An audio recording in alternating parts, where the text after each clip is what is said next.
Kinshasa, Chérubin Okende serait victime d'une rétrocommission. Invité à la Cour constitutionnelle par le juge Lumumbala Sylvain, Chérubin Okende a été retrouvé criblé des balles sur la route poids lourd. Derrière son assassinat se tramerait une affaire de rétrocommission de 170 millions de dollars, dont 120 millions reviendraient au président Félix-Antoine Tshisekedi et 50 millions de dollars à Chérubin Okende. Le dossier daterait de l'époque où Chérubin Okende était ministre des Transports et s'est dénoué récemment au moment où Okende avait déjà basculé dans l'opposition. Paiement passé, Okende aurait donné au roi sa part via la maison civile. Ce dernier aurait obligé Okende de réintégrer l'union sacrée pour éviter que sa part des commissions ne bénéficie au camp de l'opposition et pour faire disparaître les traces. Malheureusement, Okende aurait refusé. D'où l'implication de la Cour constitutionnelle qui invita alors l'ancien ministre à venir déclarer son patrimoine le 12 juillet 2023. Il aurait été enlevé à partir du parking de la Cour constitutionnelle et amené à une destination inconnue où il a été assassiné. Jean Dubois, Radio-Canada. La Villa Royale.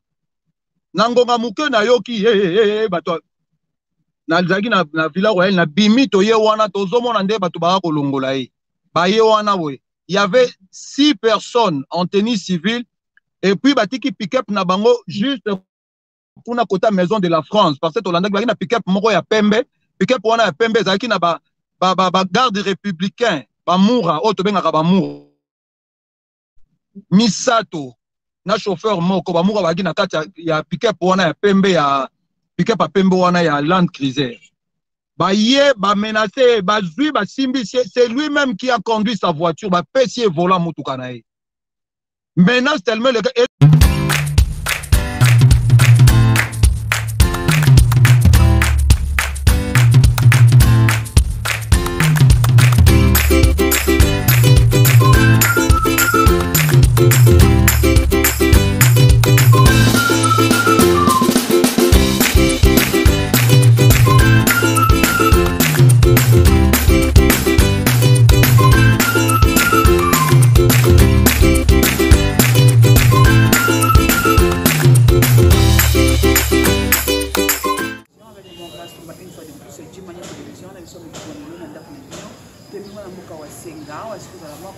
Ya bai parti Idemo, parti Chana Nzanga Mobutu asuka la moko ya bana ya Claude Maréchal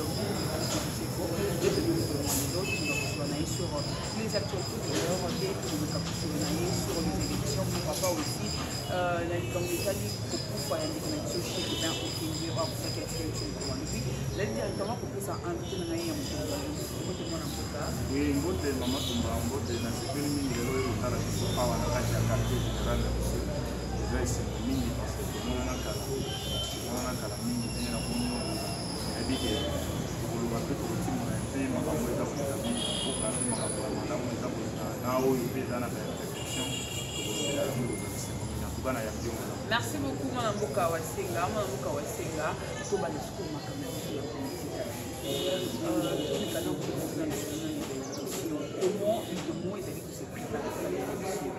en tout cas, Idemo a se préparer vraiment comme un parti toujours responsable, parce qu'il a été très responsable vraiment en tous ces termes.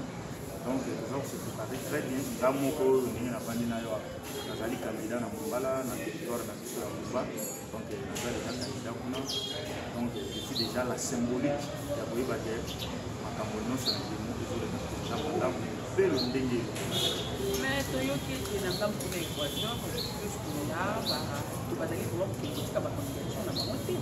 Il y a juste ma candidature, comment on dit peut-être récupérer, c'est ni PC des épiceries, on a ma oignon sur le PC, poser ma candidature, on y vient le lieu de déjà candidature dans mon donc c'est les épiceries, c'est comment on va candidature.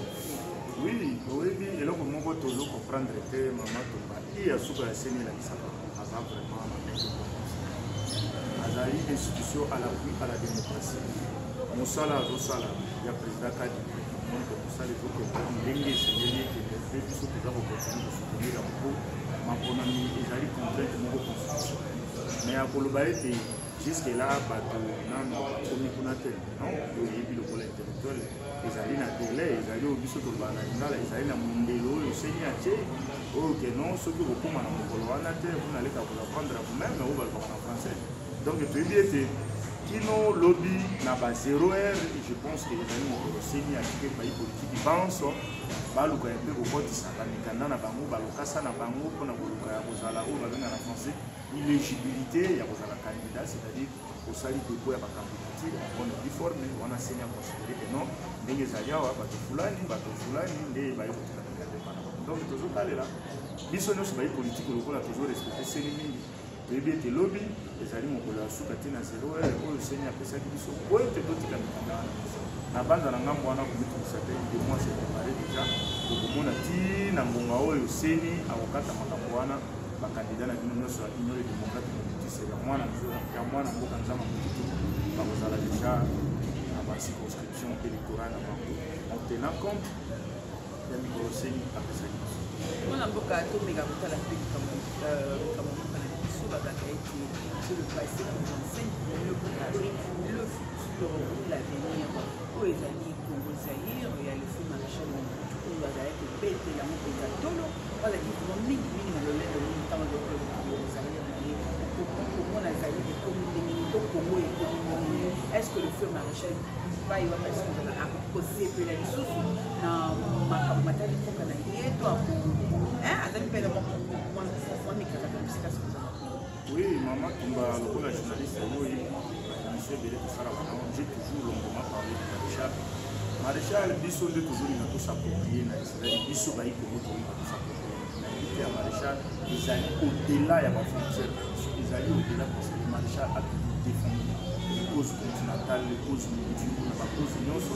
maréchal mais soki na kozala hypocrite te comme je ne l'ai pas toujours été depuis la maternité la problématique ezali simple na kobanda na motuna na oyo na miniti oyo maréchal ndenge azali wana ya kosala tuna nani maréchal osala ti akendaki ti lelo ezali na mwana oyo ya moni ndenge azobota azwaki mpe idéologie là je parle de Félix Tshisekedi ye nde aza koyangela mboka symboliquement eza déjà eloko epesi maréchal esengola yango ozomona makambo nyonso ezalaka hasard soki nalobi nazonga na forme ya baquestion na oyo ya mibale ya koloba ete asepelaki te oui pendant tout ce temps oyo afidele ayaki awa maréchal akotika ya kosepela te qui ne connaît pas makambo afidele ya kosala d'ailleurs eza na likambo na mandelaka yango chaque jour soki mboka ekoti na bobulungano lelo omoni mwana mboka Tshisekedi aza kobundela koluka kozomisango na rai ndenge oyo tata na ye maréchal apemaki yango ezali juste parce que il y a un groupe d'individu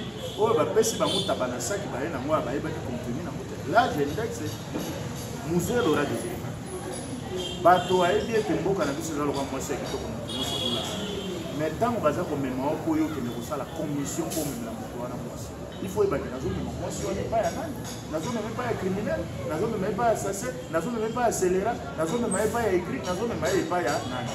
Là, vous devez comprendre que dans le moment où Maréchal a eu de 1997, je peux aller même trop loin, de 1994 jusqu'à depuis qu'il y a eu le génocide de la Rwanda, Maréchal a eu sous la au Kenya, Tilelo, à Komina Kina, tant que moi, on a dit c'est qui, à Matina, qui pensait que c'est eux, etc.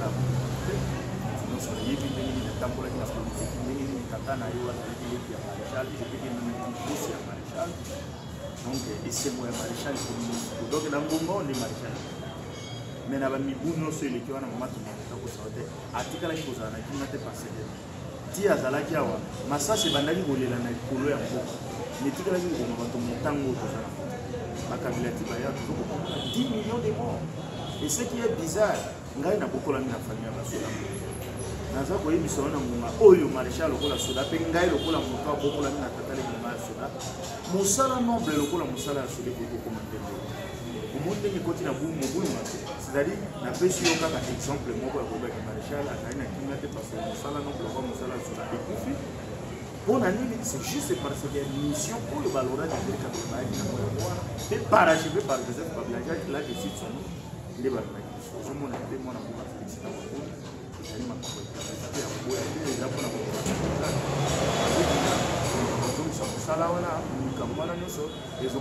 donc maréchal Azan et Simon. Donc maréchal Azan et Simon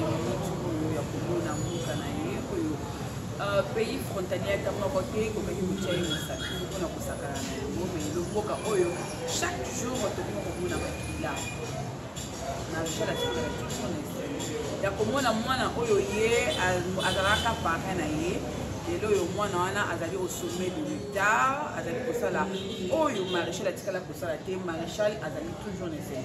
Mon frère, tu vas pas qu'on est en train de se contredire avec le feu de maréchal na makambo azali kolona. Non, il y a ce qu'on appelle les avis personnels et les analyses au fond. Il y a ce qu'on appelle approfondir l'analyse, creuser l'analyse et surtout aller dans l'abîme d'analyse. C'est le terme dont on a fait aller dans l'échéon de l'analyse. On a beaucoup de payer, on a beaucoup de contredire simplement que makambo non sozo le baloko les événements. Les alliés ont des conséquences de makambo. Dengue salamaki dengue ça. Ce que mon imperfection, c'est ça pour continuer pour résister jusqu'à ce jour. N'oubliez pas, il y a un régime passé au 23 ans en comparaison.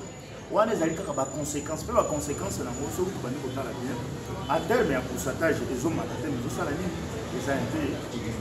Parce que maman, comment ça n'a été tout le temps, un phénomène tellement élevé, on a une minute où il y a un lingay, mais n'a pas sur aspect mon aspect. Tant aux hommes que mon salaire est allé non plus, pour ça n'a pas la traité catholique du Vatican. Nous avons dit que mon salaire non plus, mon salaire. Nous avons dit des amis, c'est-à-dire la sola. Nous sommes tous les combats spirituels dans la dimension exotérique mystique. Tout le bara à la sabaote, dans le saut bengi ou bengi dans la qualité mondiale. Dire que ce qui se passe dans le monde, les alliés suite à un régime actuel, la responsabilité de la continuité de l'État et de ce la biso au de soutenir les oui, non, il y a beaucoup de balbaki qui font c'est juste parce que na makamono c'est faut qu'on ait qualificatif et qu'on ait il est d'un côté à excellence parce que nous devons comprendre que quand nous quittons le mal, nous allons vers le bien. Ça, nous venons de quitter le mal et nous allons vers le bien. Les biens, il faut qu'on ait un processus. Parce que le mal, c'est la seule chose qui est c'est ça le roi. Moi, si dans le domaine de l'amour, il y a l'affection, il y a ça. Ce qu'on dit, mobilité, des parabotés, des parabacritères aux ânes.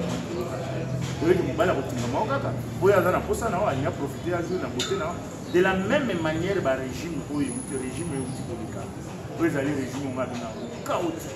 Et postuler pour le chaos dans le et pour les gens qui tant que se comporter comme la démocrate, tout qui va être libre, sa opinion, mais pour ça, on a des esprits faibles. La critique est péjorativement, les esprits faibles, ils ont besoin de parole comme parole de magie ou de pendant tout ce temps, nous devons reconnaître que Félix a bondi quand même à sa petite en et je vous assure, Zanda a deuxième mandat. Personnalité de la mission de Zamba. Pour soutenir Félix Zilongo à cause de la deuxième mandat. Dès que le monde a gagné, il y a beaucoup de faire pendant les personnes de l'expérience. Il est quoi le nouvel âge. Donc, dès que le bagage, ma cambo est à la gueule. Now, les assurés du Kanye, on a pas au stade de merci beaucoup, mon amboka. Mais quand vous êtes sur le loi, il y a mon amboka. Mais quand vous êtes sur il y a loi, il y a mon amboka. Chérubin Okende,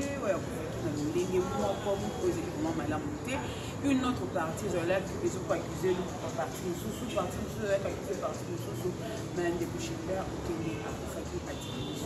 d'une façon vraiment très tragédique. On a toujours les sous chez Beyaba Koufaki, tout le monde peut aller sous Nengue, l'Alpha Kaimbi, à Koufaki. Est-ce que vous avez les temps de quoi les alliés à ça, la enquête, ou est-ce qu'on a vraiment na hauteur ou on a peut-être essayé?